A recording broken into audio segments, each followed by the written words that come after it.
Topic pimples. हाँ? ओह, हमें pimples क्यों होते हैं? क्योंकि वो नहीं चाहते कि मैं खूबसूरत नजर आऊं। नहीं, पिंपल्स हमारी जल्द में स्पेशियस ग्लैंड्स की सरगर्मी की वजह से होते हैं।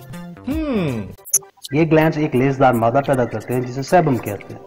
सेबम हमारी जल्द से मसाम के जरिए निकलते हैं और हमारे बाल और जल्द को नमदार बनाते हैं। और मॉइस्चराइजर की तरह। बिल्कुल। ओह, ताहम बाज़ औक़ात मसाम जल्द के मुर्दा खोलियों की वजह से बंद हो जाते हैं। इस बंदिश की वजह से सेबम जमा होकर एक उभार बन जाता है। क्योंकि सेबम हमारी जल्द में मौजूद बैक्टीरिया की नशोनुमा के लिए अच्छा है, वो उस जगह बहना शुरू कर देता है और इन्फेक्शन हो जाता है। हमारे जिस्म का मुदाफ़ियाती निज़ाम काम करने लग जाता है, खून और मुदाफ़ियाती खुलिये भेजकर। खून उस जगह को लाल कर देता है, जबकि मुदाफ़ियाती खुलिये बैक्टीरिया को मार देते हैं। इस तरह सूजन पैदा होकर पिंपल बन जाता है।